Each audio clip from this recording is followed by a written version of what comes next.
Well, this whole digital immigrants, digital natives thing is a great, interesting concept, and it's one that I've used myself in presentations and in classes. And for a while, it seemed to make so much sense that I embraced it as a way to clarify uh, how this new generation is different. But lately, I have to say that, like every good idea, there's some truth to it, and but it needs closer examination.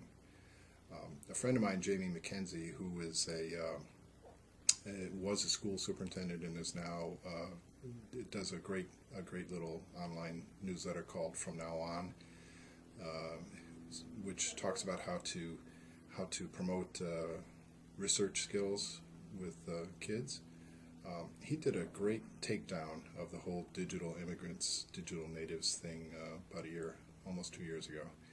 The basic notion is this: if you think about the concept, you can begin to be critical about it from several different perspectives. First, logically, um, there has never been a time in which the generations are the same.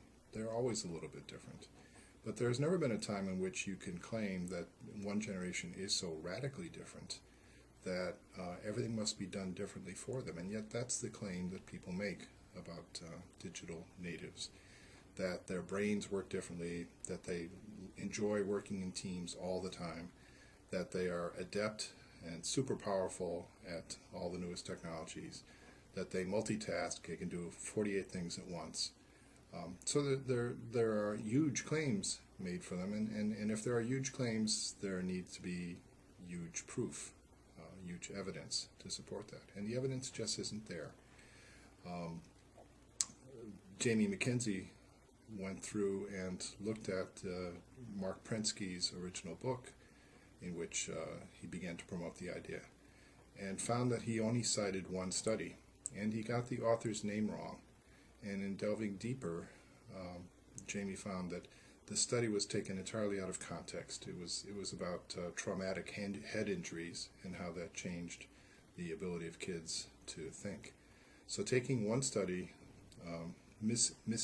attributing the author, and just exaggerating its impact, that's the sort of flimsy foundation that some of this is based on.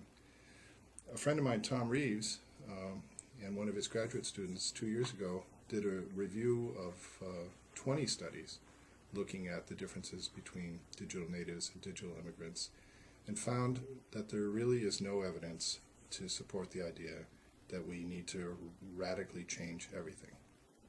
One of the other criticisms of this whole digital immigrant, digital native thing is that they're not clear categories. In a way, it insults anybody over 30 by implying that they don't use technology or don't know how to. And that's not true. A lot of the people attending this conference are probably technically adept. And the reverse is true too.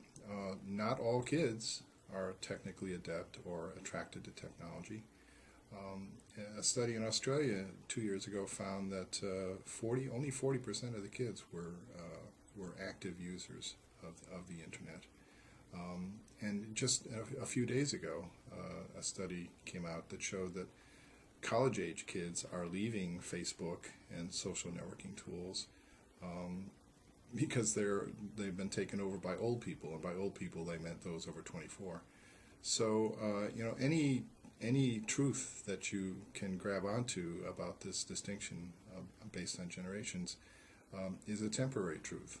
We really don't know at this moment what the truth is about the difference between these generations. We know that there's some difference, but I think it behooves us to really just think about what's the best tool at this moment for this group of students that I have right now. And assuming that they are all going to be instantly and deeply attracted to blogs, wikis, and so on is probably a mistake. But you can use those tools in a way that makes sense pedagogically to improve what you're doing. When I find myself when I read about the digital native, digital immigrant divide, I find myself being a little defensive of those born after born before the iPod. And one interesting study out of UCLA recently found that that we're all being affected by the technology that's around us. There's a test of visual thinking skills called Raven's progressive matrices.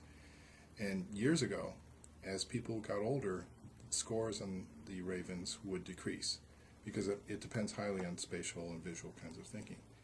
More recently, they've discovered that the difference between 25-year-olds and 65-year-olds has almost vanished. And why is that? Because even the digital immigrants are living in a world that is surrounded by media, is surrounded by visual ways to portray information. So, the differences are not as pronounced as they used to be. And I guess if there's a bottom line, I'd say we need to use technology well for all ages. And that I don't think that college-age kids are as distinct from everybody else as some of the hype would say.